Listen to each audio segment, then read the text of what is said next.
출발 새아침.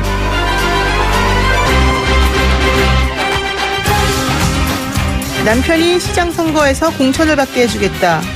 아들을 외국의 유명 대학에 합격하게 해주겠다.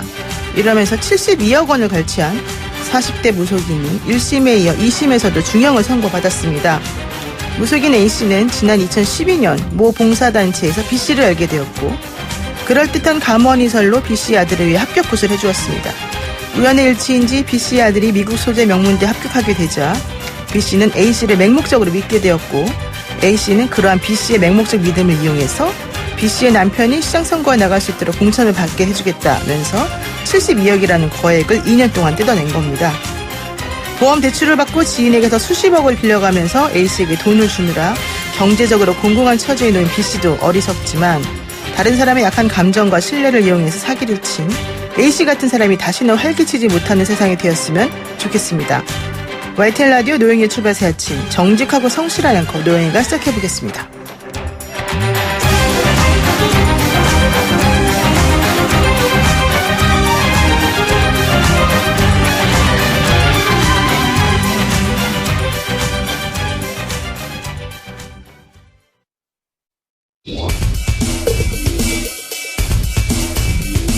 막히는 출근길, 뉴스엔 급행 열차를 타라.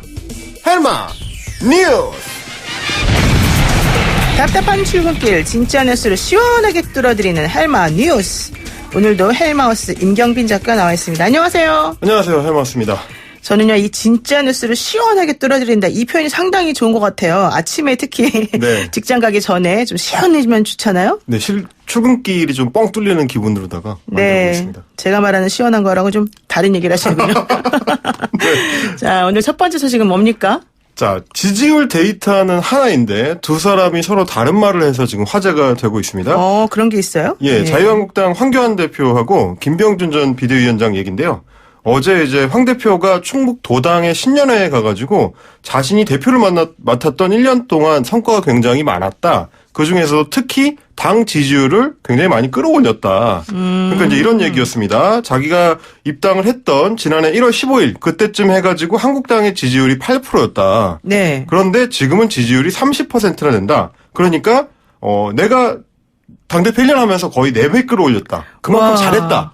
이런 이제 강조를 한 거죠. 그렇군요. 근데 정말 8%에서 30% 정도까지 올라간 건가요? 어떻게 되는 이게 이제 건가요? 조금 따져봐야 됩니다. 네. 말씀하신 대로 이게 4배 가까이 올린 거라서 굉장히 좀 어떻게 보면 충격적인 그런 수준으로 끌어올린 건데 일단 황교안 대표가 어떤 데이터를 인용했는지를 직접 이제 밝히지는 않았기 때문에 네. 몇 개를 좀 따져봐야 되고요. 일단 그 얘기는 그러니까 1년 전까지만 해도 한국당 지지율이 10%가 안 됐다라는 얘기는 바로 직전에 그 당을 총괄했던 김병준 비대위원장 입장에서는 살짝 기분이 나쁠 수도 있는 얘기거든요. 왜냐하면 네. 자기가 그 비대위원장으로서 몇 개월 동안 당을 이끌었는데 지지율 끌어올리지 못했다는 얘기가 되기 때문에 네. 당장 그거를 이제 지적하고 나왔습니다. 김 전 위원장이 뭐라고 했느냐? 무슨 소리냐? 내가 당 지지율을 얼마나 끌어올렸는데 이거 황 대표가 약간 착각한 것 같다. 그러면서 네. 한국갤럽 기준으로 자신이 취임할 때 이미 10%, 근데 자기가 그만둘 때는 20%였다. 네. 그리고 리얼미터 기준으로는 취임할 때 14%, 나올 때 30%였다. 그러니까 이제 자기가 비대위원장을 맡고 있던 기간 동안에 지지율을 2배 가까이 끌어올렸는데 그렇게 얘기하면 안 된다. 네. 오히려 황 대표가 맡고 나서 지금 30% 수준이면 비슷비슷한 거니까 정체 상태다. 이렇게 반박을 했습니다. 황교안 당대표하고 김병준 전 비대위원장하고 정말 서로 전혀 다른 얘기를 하고 있는데 예. 누구 말이 맞는 거예요, 그러면? 자, 제가 그 3년 넘게 팩트체크 코너를 작가를 했던 경력이 있지 않겠습니까? 네, 그랬죠. 자, 영화 타짜식으로 지금부터 확인 들어가겠습니다. 그래서 자, 네. 어느 쪽 숫자가 더 가까우냐를 따져보면 김 전 비대위원장 쪽이 더 가깝습니다. 그러니까 김병준 전 비대위원장 말이 좀 더 맞다 이거예요? 예, 그렇습니다. 이제 엄밀한 비교가 이제 정확하게 될 수는 없는데 네. 일단 그 언론에서 가장 많이 인용하고 있는 건 이제 두 개 기관이죠. 하나는 이제 한국갤럽하고 나머지 하나가 이제 리얼미터 주간 지지율 조사인데 네. 갤럽부터 보면 황교안 대표가 입당한 직후인 1월 3주차 한국당 지지율 16%입니다. 네. 그러니까 8%라고 했던 황 대표 말하고는 좀 다르죠. 2배죠. 그리고 이제 김병준 비대위원장 같은 경우에 말했던 거 자기가 이제 비대위원장을 맡았던 2018년 7월 한국당 지지율 10%. 그러니까 이건 딱 맞습니다. 네. 그리고 이제 19년 2월에 비대위원장 마칠 때는 지지율 19%. 살짝 조금 올려잡긴 하셨는데 비슷합니다. 20%에 가깝게 나왔고요. 네. 그러니까 이제 이거는 이제 김 전 비대위원장이 말이 맞고 리얼미터 같은 경우는 이게 조금 더 차이가 큽니다. 황교안 대표의 입당 하루 전날 1월 14일이죠. 네. 그때 지지율이 23.9%. 그러니까 황교안 대표가 얘기한 8%에 비교하면 3배였던 상태였고요. 그때 당시 김 전 비대위원장 같은 경우는 임기 시작 직전에 2018년 7월 2주차 17%. 네. 전당대회가 있었던 2월 마지막 주 2019년 2월 마지막 주에 28.8%. 그렇군요. 그러니까 사실 김병준 전 비대위원장이 그만둘 때가 황교안 당대표가 취임하던 때 아니에요? 그때랑 이제 맞물리는 원래 같아야 되잖아요. 그러니까. 근데 이렇게 좀 서로 다른 주장을 하다가 김병준 전 비대위원장의 주장이 조금 더 맞는 것처럼 조금 더 맞고요. 보인다? 그리고 뭐 이제 물론 이제 김병준 비대위원장도 자신이 그 퇴임하던 시점의 지지율을 한 1-2% 정도 약간 선보시긴 했는데 그 정도는 뭐 이제 애교로 봐드리는 걸로 하더라도 성과 부풀리기야 뭐 어떤 당대표든지 다 하는 거긴 한데 네. 황교안 대표 같은 경우는 이번엔 좀 과하셨다. 이제 이렇게 볼 수 있을 것 같습니다. 그러면 김병준 전 비대위원장이 갑자기 이런 얘기를 하면서 서로 간에 조금 긴장감을 고조시킨 이유가 총선에 나오시려고 그러는 겁니까?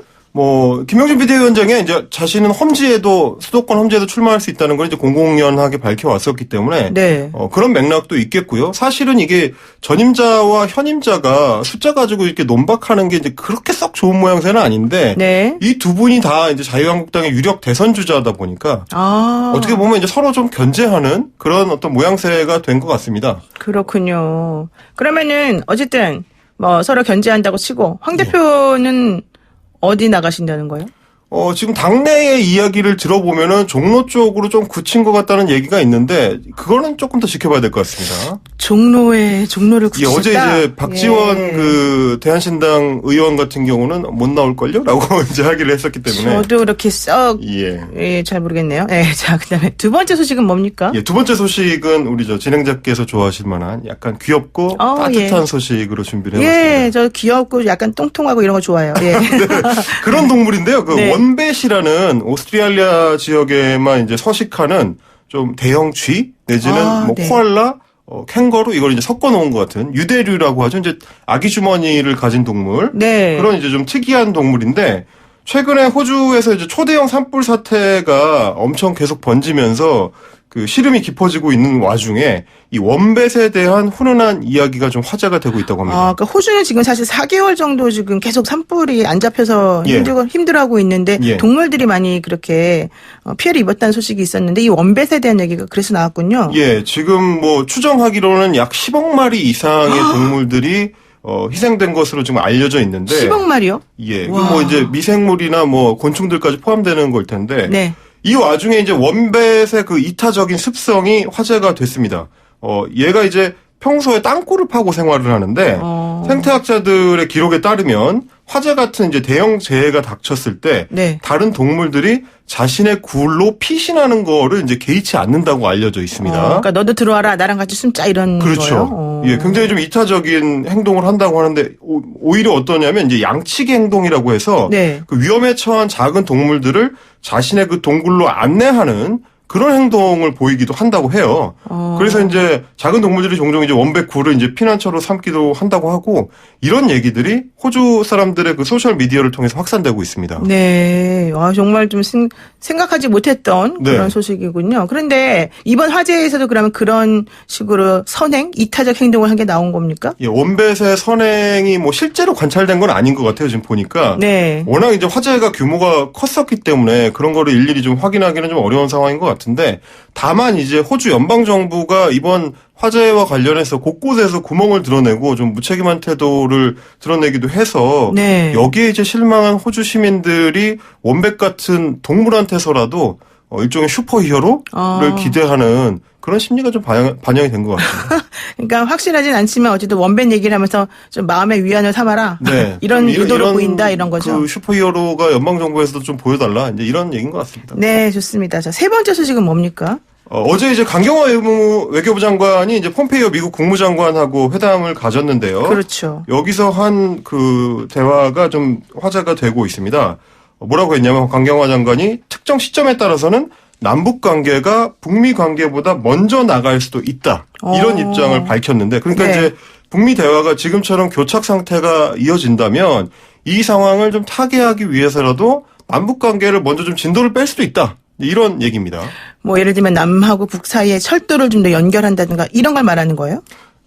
철도 얘기가 이제 구체적으로 진행이 뭐 된 것 같지는 않고요. 네. 어제 이제 강경화 장관이 주로 이야기했던 거는 이제 개별 관광 내지는 이산가족 만남 뭐 네. 이런 얘기들이었습니다. 그랬군요. 그러니까 이제 다른 나라는 다 북한에 대한 개별 관광을 허용을 하고 있는데 네. 우리만 너무 스스로 제약을 하는 거 아니냐 이런 얘기도 했고 최근에 이제 북한이 이제 원산의 관광지 개발이나 금강산 관광 등에 대해서도 이제 상당히 공을 들이고 있는 상황이기 때문에 네. 개별 관광이 어떻게 보면 대북 제재에 그 해당하지 않는다는 그런 시각들도 많아서 우리로서는 일종의 돌파구가 될 수도 있다. 그런 얘기인 것 같습니다. 그렇군요. 근데 강경화 장관이 미국에서도 좀 이해를 했다. 이런 얘기를 하긴 했어요. 예, 그게 이제 맥락을 보면은 조금 애매한 측면이 있어서요. 좀 자세하게 들여다볼 필요는 있습니다. 강경화 장관은 뭐라 그랬냐면 미국이 우리의 의지나 희망을 이해하고 있는 상황이다라고 했는데 네. 그러니까 이해한다는 거하고 뭐 동의하거나 지지한다는 거하고는 외교적으로 봤을 때는 약간 차이는 있거든요. 그렇죠. 어떻게 보면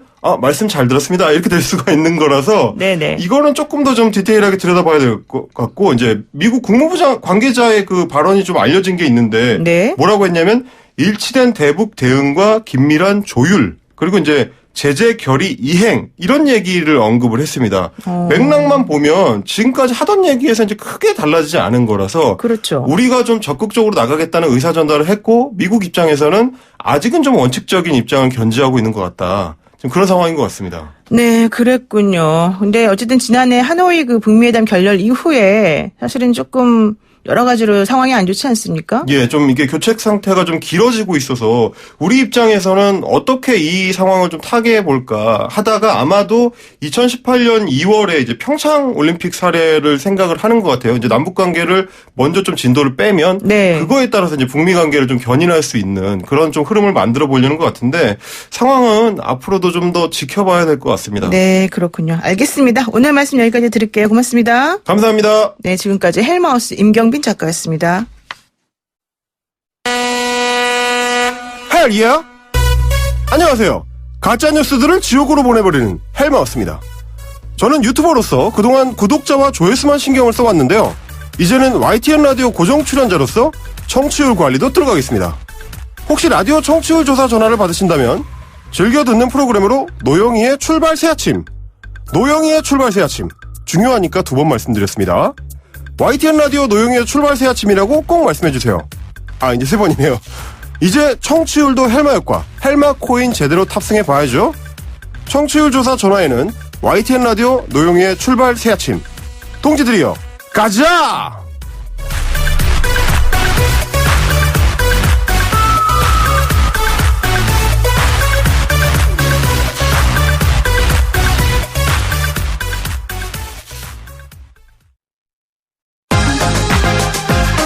아침을 시작하는 슬기로운 방법. 오늘 내게 이로운 뉴스. 노영희의 출발 새 아침. 슬기로운 인터뷰. 네, 아이들의 생존권이 우선이냐, 부모들의 명예 이런 것들이 우선이냐, 양육권을 지급하지 않은 배드파파, 나쁜 아빠를 고발한 배드파더스 사이트 운영진에 대해서 명예훼손 소송이 있었는데요. 이 문제가 사실은 최근에 국민참여재판에서 무죄가 선고되면서 좀 어느 정도 해결됐습니다. 배드파더스의 공익성이 인정을 받기는 했지만 뭐 양육비 문제는 아직 완전히 해결되지는 않았죠. 하지만 그럼에도 불구하고 이러한 사이트가 존재하는 이유 그리고 그들에게 왜 명예훼손이 아니라고 얘기했을지에 대해서 한번 잘 살펴보겠습니다.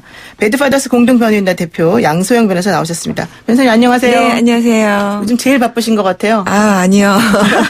근데 이거 이 소송 준비하면서부터는 저희가 한 10개월 정도 준비를 했는데, 예, 막판에 변호인단 10명, 12명이 한꺼번에 모여가지고 매일 회의하고, 네. 국민참여재판 준비하느라고 조금 며칠을 좀 밤을 샜습니다. 사실 국민참여재판이 힘들어요. 한 네. 번에 그냥 쫙 집중해서 이걸 해야 되잖아요. 네. 아침에 시작해서 새벽에 끝나더라고요. 그러니까요. 그 다음날 끝나더라고요.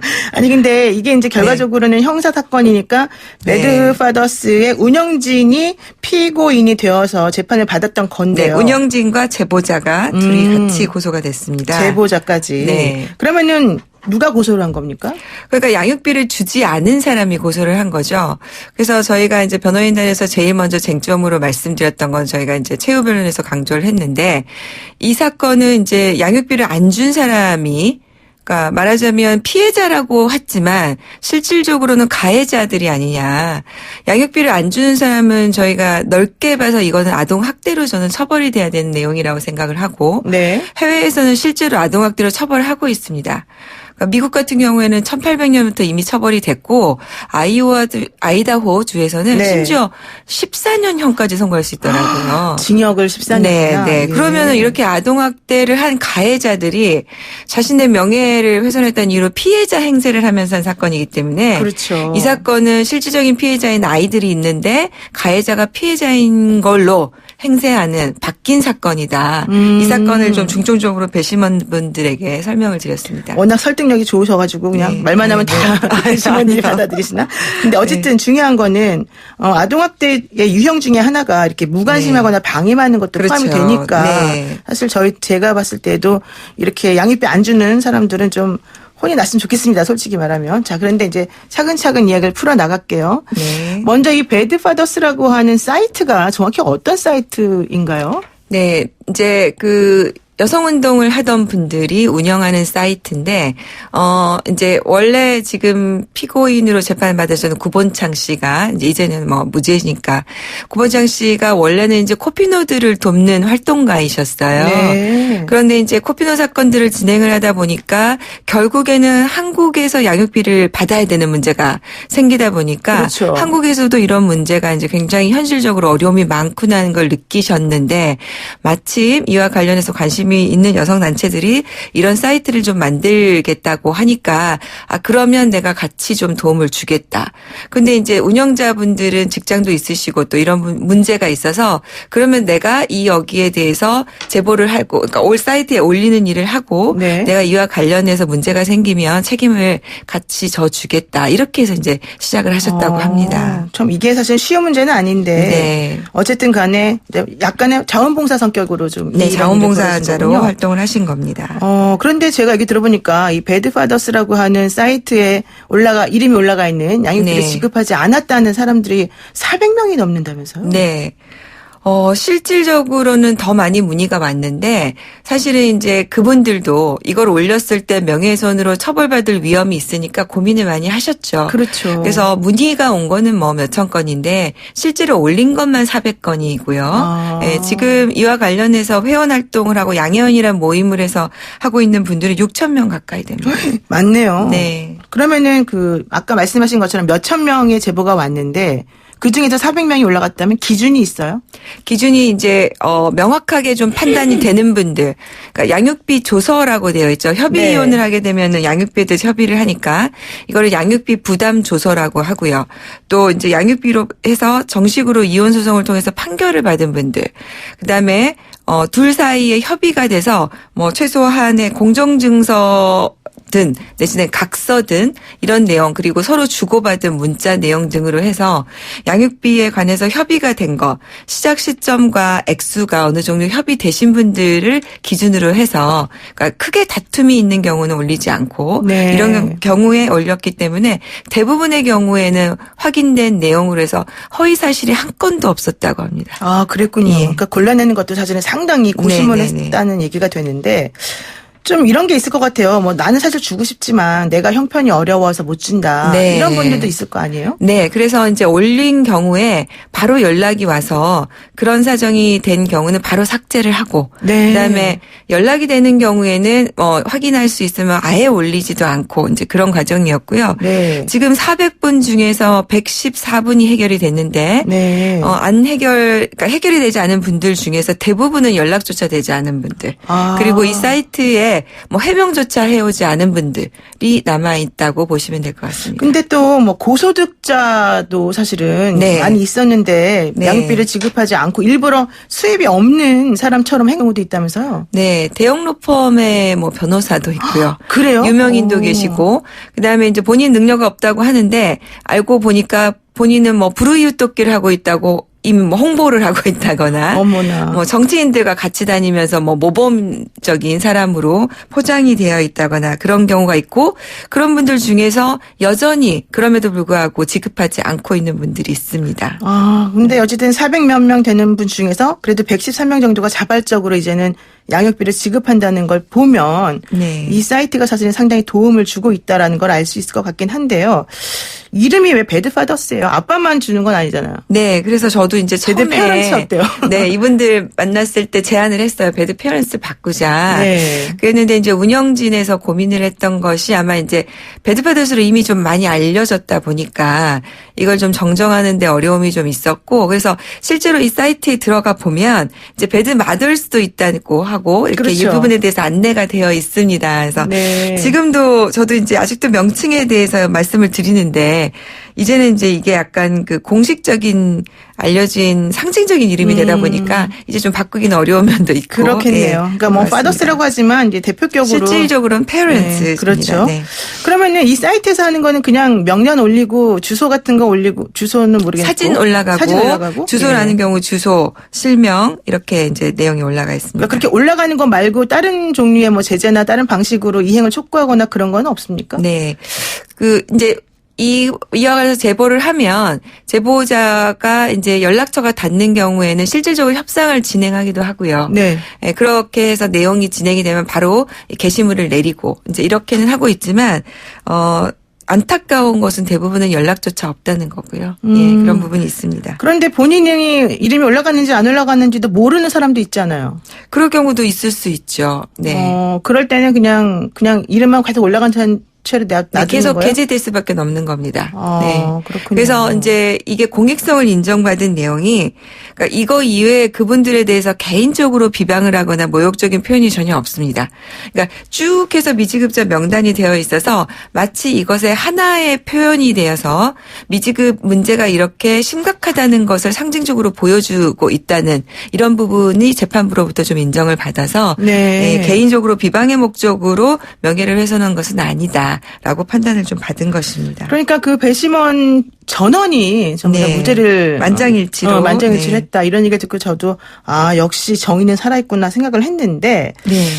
그 조금 이상하게 양육비행 관리원인가 네. 있잖아요 서초동에. 네, 네. 그런데 그런 곳에서는 제대로 양육비 이행을 못 받아내나요?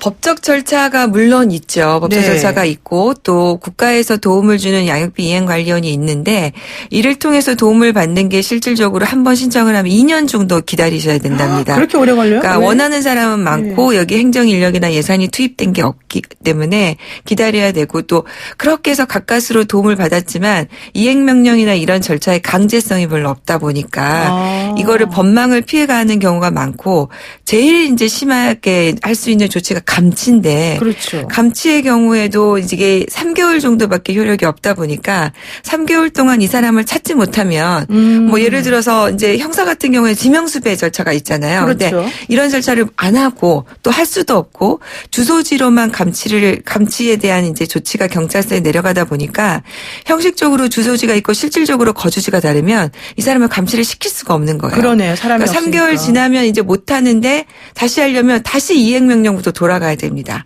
그래서 법원에서는 일사부재리 원칙처럼 운영을 하고 있어서 사실 이에 대한 법 보완이 좀 필요한 상황입니다. 그럼 어떻게 하는 게 가장 좋을까요? 원래 사실 우리가 뭐 재판에서 이겨도 안 주면 그만이다 이런 얘기잖아요. 그래서 사실 저희 변호인으로서 이제 주장한 거는 아동학대로 처벌이 돼야 된다. 처벌이 돼야 된다. 네, 외국처럼. 형사처벌이 돼야 된다.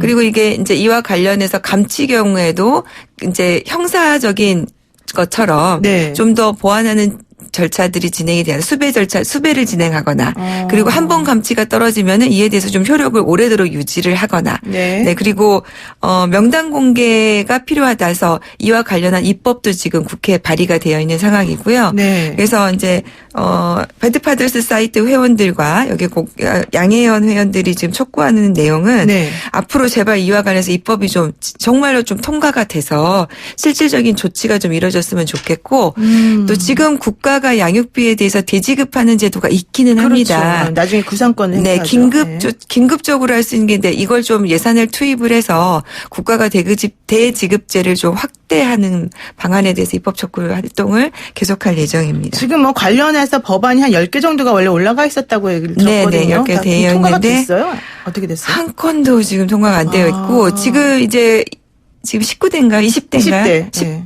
네, 20대 국회의원 활동이 곧 종료가 되니까. 그렇죠.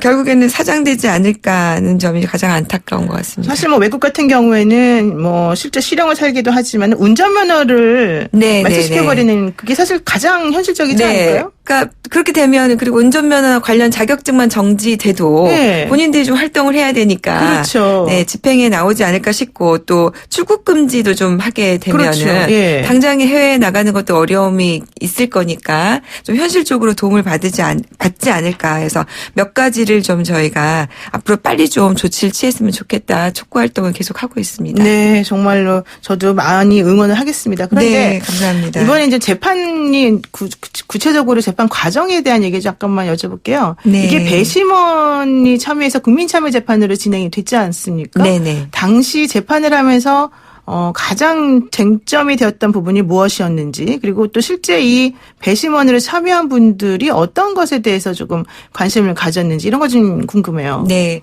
사실은 이제 많은 분들이 관심을 가지고 계신 게 그러면 이게 무죄가 났으니까 아무나 막 이제는 양육비 못 받으면 올려도 되는 것이냐. 그렇죠. 라고 문의를 많이 하시는데 그것은 절대 아니고요. 그래서 이제 검찰에서 제시된 판례는 개인적으로 다른 사이트에 양육비를 못 받아서 이제 올린 경우, 그다음에 모욕적인 표현들이 좀 들어가 있는 경우, 감정을 담겨 있는 경우 유죄가 나왔습니다. 그래서 이러한 판례를 제시하면서 이 사건도 똑같이 처벌을 받아야 된다고 말씀드렸는데 여기서 이제 차별성이 있는 건 뭐냐면 배드파더 사이트에는 이 사이트 자체가 양육비 미지급자에 대한 문제를 제기하기 위해서 개설이 됐고 실제로 그런 활동을 했고 그다음에 이 안에는 모욕적인 표현이 없다는 점이 인정이 돼서 무죄가 나온 것이지 그 위에 다른 분들도 그렇게 해야 된다는 것은 절대 아닙니다.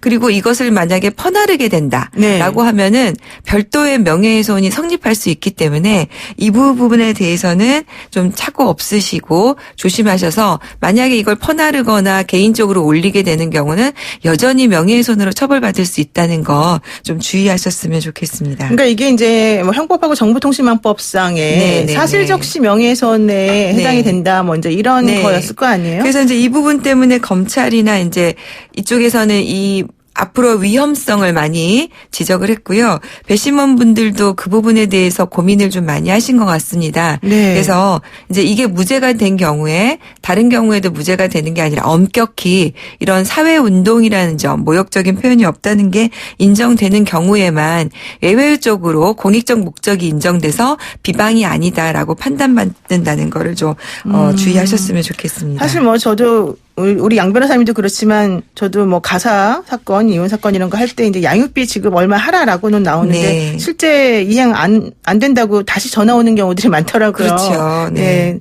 그런데 어쨌든 이번을 계기로 해서 좀 제대로 됐으면 좋겠고 이번에 공동 변호인으로 이제 재판을 여러 변호사님들이 도움을 주셔서 하셨을 거 아니에요? 가장 인상 깊었거나 안타까웠거나 이런 게 좀 있습니까?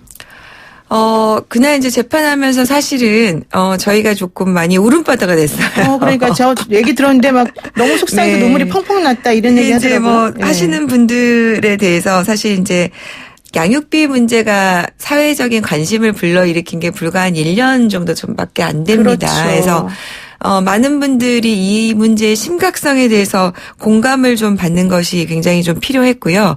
변호인들도 사실 사건 진행을 하면서 처음보다 이걸 사건을 진행하다 보니까 이게 더 심각하구나 문제를 좀 깨달아서 이제 역할 분담을 하는 과정에서 이제 본인들이 하지 않은 부분을 본인들 안 하면 모르잖아요. 그렇죠. 그래서 저희도 회의를 하면서 세상에 이런 부분이 있구나 공감을 많이 했고요. 이제 가장 문제 지적이 많이 된 게 100만 원인데 80만 원 지급한 사람을 과연 미지급자라고 해서 명예를 훼손하는 것이 맞느냐라는 부분이 저희들 좀 고민을 많이 했어요. 그런데 실제로 이제 양육비를 못 받고 생활하신 분들 얘기를 들어보니까 이런 겁니다. 올해 이제 이달 생활비가 100만 원이 꼭 필요해요. 네. 그런데 80만 원이 들어온다고 해서 애들한테 얘들아 오늘은 이번 달은 새끼 먹지 말고 두끼만 먹어라. 이번 달은 병원에 가지 말아라. 라고 할 수 있느냐. 그렇죠. 네. 그건 안 되죠. 그렇잖아요. 한 달은 내야 될 월세나 애들 생활비가 돼 있는데 이렇게 해서 사실은 양육비를 지급하는 사람들이 너무 얄밉게 사실 이렇게 합니다.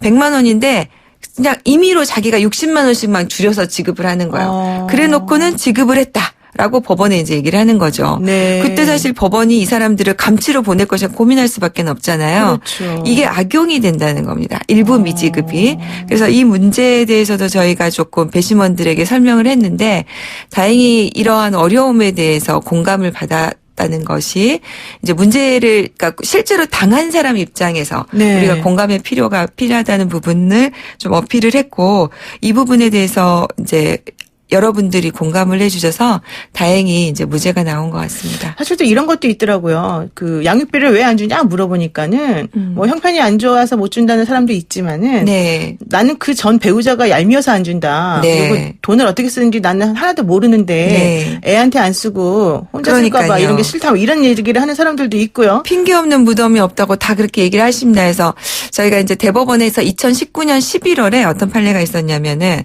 어떤 사람이 이제 양육비가 내가 이제 수입이 줄어서 못하겠다라고 양육비 감액 청구가 들어왔는데 1심, 2심에서는 이 청구를 다 받아들여 줬습니다. 그런데 대법원에서 뭐라고 얘기를 했느냐. 양육비의 문제는 아동의 생존권과 직결된 거기 때문에 양육비를 지급하는 사람의 일시적인 경제적인 문제를 가지고 판단하는 문제가 아니다. 그렇죠. 아이 기준에서 이 비용이 필요하느냐를 가지고 판단해야 되는 것이다. 라고 해서 파기환송을 했습니다. 네. 그래서 양육비 내가 생활비가 부족하다. 내가 대출을 해야 되겠다. 이런 사정들이 중요한 게 아니라 아이에게 얼마의 비용이 필요하냐. 아이의 생존권의 문제로 봐야 된다. 이렇게 못을 박았기 때문에 이와 관련해서 이런 앞으로의 이런 변명들은 좀 받아들여질 가능성이 줄어들 것 같습니다. 네, 그렇군요. 그리고 하나 이거는 진짜 제가 조금 꼭 말씀드리고 싶었던 것 중에 하나인데 아이들이 이제 부모가 이혼하면 이혼하는 과정에서 네. 보통 상처를 많이 받죠. 그렇죠. 그리고 특히 부모님이 나 때문에 이혼하나 이런 또 생각을 하기도 해요. 물론 저는 네, 아니겠지만. 네. 그런데다가 아버지가 혹은 엄마가 양육비를 안 주면 네. 나를 안 사랑해서 안 주나 보다 이런 생각도 하지 않습니까? 그게 가장 문제였고요. 그래서 이제 그거 증인으로 나오셔서 그 얘기를 하는데 눈물바다가 됐습니다. 그래서 이제 말씀하시는 아이가 버림받았다는 것 때문에 대학 갈 때까지 그 얘기를 못 했더라고요. 그리고 친구들은 운동화를 사는데 운동화 사고 싶다는 얘기를 못 하는 거야. 그렇죠. 그리고 왜 아버지가 나를 안 보러 오는지, 네. 왜 아버지가 양육비를 안 하는지 해서 아이가 한 번도 물어보지 않았던 게 너무 가슴 아팠다라는 얘기를 해가지고 저희도 굉장히 같이 많이 울었습니다. 네. 네, 그렇군요. 이런 부분이 그래서 저는 정서적인 학대고 경제적인 방임이 학대라는 부분이 좀 사실 검찰 측에 제가 말씀드린 게 이런 분들을 위해서 명예훼손으로 고소를 하면서 왜 아동학대는 고소를 안 하냐고요. 그래서 그렇죠. 공소권 남용이다 이건. 그러니까 검찰이 사실은 개혁돼야 된다는 것들 중에 하나가 네네. 진짜 필요한 거는 왜 기소를 안 하느냐. 그러니까요. 네, 이런 부분에서 공소권 남용 주장까지 했는데 이 부분이 받아들여지지 않아서 좀 안타까웠습니다. 사실 저는 그 얘기를 생각했어요. 이게 재판까지 갔다는 거는 네. 물론 이제 피해자가 고소를 했기 때문일 수도 있지만 피해자라고 네. 불리는 가해자가 고소했을 수도 있지만 그거를 또 확인해 보니까 검찰에서 이게 죄가 된다고 생각해서 재판을 네. 넘긴 거잖아요. 그래서 이제 서부지방검찰청에서는 네. 이것에 대해서 소추할 이익이 없다. 네. 그래서 기소를 안 한 경우가 있었습니다. 그래서 그렇게 해야 되죠, 네네. 원래는. 그래서 네. 이렇게 검찰에서도 기소를 안 하는 경우가 있는데 그렇죠. 굳이 이것을 기소한 경우는 공소권 남용이다. 이런 주장도 저희 같이 했던 거죠. 네. 어쨌든 좀 전체적으로 봤을 때는 이 양육비 문제 관련해 가지고는 정말 아이를 낳은 사람으로서 책임을 좀 지고 우리 사회가 네. 같이 고민을 좀 해봐야 되는 게 아닌가 생각이 듭니다. 네. 오늘 말씀 여기까지 드릴게요. 고맙습니다. 네, 감사합니다. 네, 지금까지 양소영 변호사였습니다. 네, 오늘 헬마우스 임경빈 작가와 함께했던 뉴스 브리핑 시간 중에 여론조사 관련된 내용이 언급이 되어서 저희가 정보를 잠깐 알려드리겠습니다. 한국당 지지율에 관한 여론조사는 2020년 1월 7일에서 9일 3일 동안 실시한 한국갤럽 자체조사입니다. 전국 만 19세 이상 30만 3,488명을 대상으로 진행이 됐고요. 응답률은 16%입니다. 조사 방법은 ARS 여론조사를 통해서 유선전화 10%, 휴대전화 90%, RDD 방식으로 실시를 했고요. 95% 신뢰 수준의 표본오차 플러스 마이너스 3.1%포인트였습니다. 다음에 인용된 자유한국당 지지율 추이 관련해서는요. 2018년 1월부터 12월까지 진행된 당 지지율 관련 갤럽의 자체조사, 그리고 2019년 1월부터 12월까지 진행된 당 지지율 관련 갤럽 자체조사였습니다. 김병준 한국당 전 비상대책위원장 퇴임 시점에 했었던 여론조사 관련된 내용은요. 여론조사 전문기관 리얼미터가 YTN 의뢰로 2019년 2월 25일부터 28일 목요일까지 나흘 동안 실시했던 조사였는데요. 전국 19세 이상 유권자 3만 976명을 대상으로 진행을 했고요. 2,011명이 응답했었습니다. 조사 방법은 ARS 여론조사를 통해서 유선전화 10%, 휴대전화 90%, RDD 방식으로 실시를 했고 95% 신뢰 수준의 표본오차 플러스 마이너스 3.1%포인트입니다. 김병준 한국당 전 비상대책위원장 취임 시점의 여론조사 추이는요. CBS 의뢰로 2018년 7월 9일부터 13일까지 닷새 동안 진행된 조사였습니다. 자세한 내용은 중앙선거관리위원회 홈페이지를 참고하시면 될 것 같습니다. 노영희의 출발 새 아침 1부 순서는 여기서 마치고요. 잠시 후 2부에서 뵙겠습니다.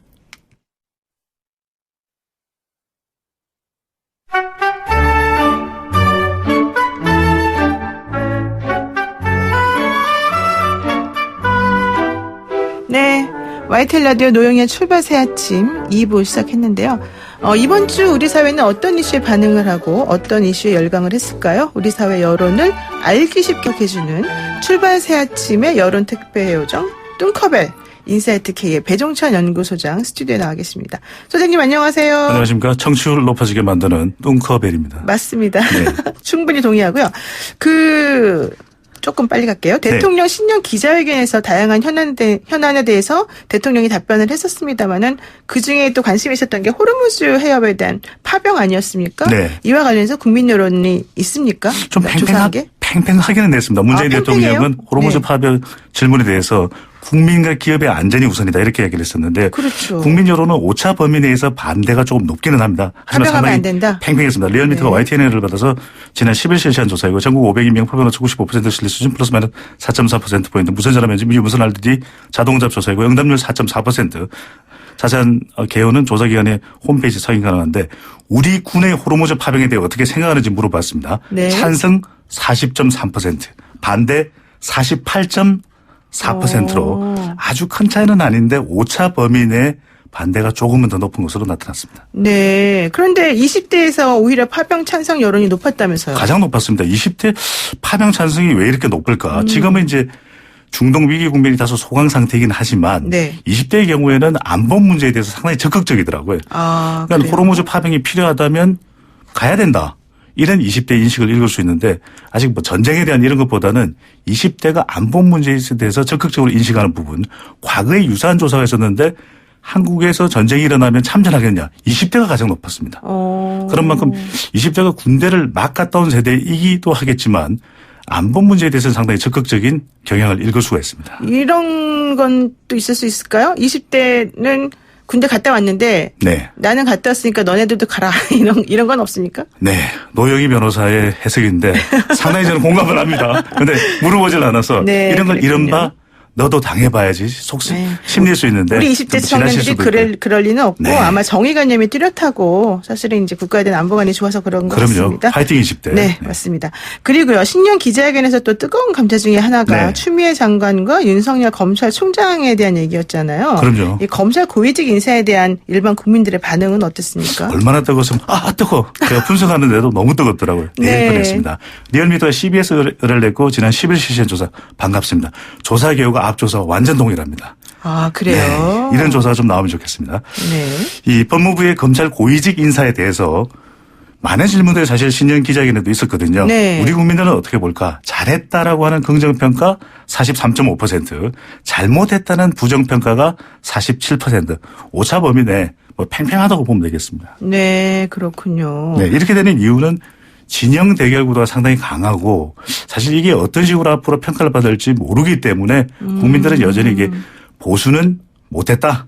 진보는 잘했다. 이런 결과가 나타났는데 중도는 없습니까? 중도가 중요하거든요. 중도층에서는 잘 못했다. 문제가 좀 있다. 이런 이 평가가 잘했다는 평가보다는 높았습니다. 그래서 앞으로 이 중도층의 민심이 어디로 흘러갈지도 좀 눈여겨봐야 될 부분입니다. 그러니까 그거는 이제 설문에서 당신은 중도입니까? 뭐 진보입니까? 보수니까 물어봤을 때 중도라고 대답한 사람들이 한 또 대답에 대한 그렇죠. 거였죠. 정치적 성향이 네. 무엇인지 물어봤는데 그래서 이렇게 좀 민감한 현안, 진영 간 대결 구도로 양분되어 있는 상황에서는 중도층 민심이 더더욱 중요해 보입니다. 그렇군요.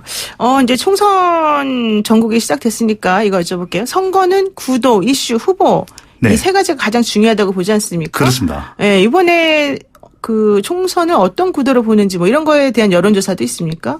오늘 정말 반갑다 개요야 하네요. 조금 전에 또 한국갤럽 그 개요 읽어드렸는데 바로 그 조사입니다. 네. 그래서 저는 두 번 다시 안 읽어드립니다. 네. 자, 이번 총선을 어떻게 보는지 어느 쪽에 더 동의하는지를 물어봤습니다. 네. 그건 여당 심판이냐 야당 심판이냐. 그러니까요. 보기는 이렇게 줬습니다. 양자 태결을 하게 했는데 정부 지원을 위해서 여당이 다수가 당선돼야 된다. 절반에 가까운 49%였습니다. 그래요? 네. 그리고 다른 야당이 다수가 당선돼야 된다. 정부 견제를 위해서는 이것은 이건 37%. 그러니까 12%포인트가 조금 차이가 여당 좀 후보가 있네요. 많이 당선돼야 된다가 더 높은 걸로 나타나는데 보통은 이게 임기 중반에 중후반에 치러지는 선거인 경우에는 정권 심판적 성격, 그렇죠. 평가적 성격이 네, 원래 그래야 강한데 되는데. 네. 이 경우에는 야당 쪽에 좀 우리가 원인을 찾을 수 있을 텐데 야당 특히 자유한국당 중심으로 해서 비호감도가 너무 높았고 야당이 또 이게 나누어져 있는 것. 그것도 연말에 패스트트랙 전국에서 노래 못 볼 걸 많이 보지 않았습니까? 네. 안 본눈 삽니다. 뭐 이런 것도 이야기 있었을 정도였기 때문에 이런 것들이 또 이른바 요즘 대통령 지지율이 높은 것이 또 여러 가지 원인이 있겠지만 야당의 반사이익을 얻고 있다. 이런 평가도 있는 만큼 야당 쪽에서 문제 원인을 찾을 수 있겠습니다. 그러니까 이제 20대 국회가 최악의 국회라고 얘기가 되면서 너무 계속 싸움만 하고 계속 반대만 하고 이런 일이 그렇죠. 벌어지니까 국민들의 피로가 좀 쌓이고 네. 그 피로의 원인이 뭐냐 생각하다가 이제 이런 식으로 조금 한 것일 수도 있다. 그렇죠. 이렇게 지금 보시는군요. 그러니까 최악의 평가 이렇게 하시면 안 되고 최악의 국회 하면 최악의 국회 이렇게 표현하시면 최악이라고 짧게 말하자면 최악의 국회라고 해야 된다고. 네네. 알겠습니다. 예. 네. 그래서 결과적으로는 이제 뭐 우리가 앞으로 총선이 지금 90일이 채 안 남았죠, 이제. 네.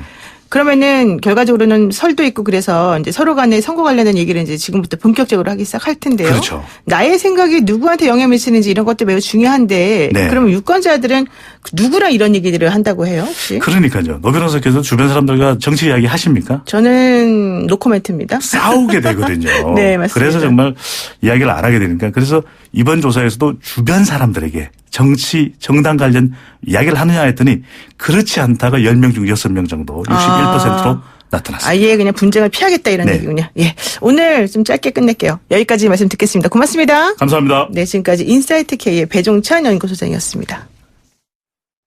네, FM 94.5MHz YTL 라디오 노영의 출발 새 아침.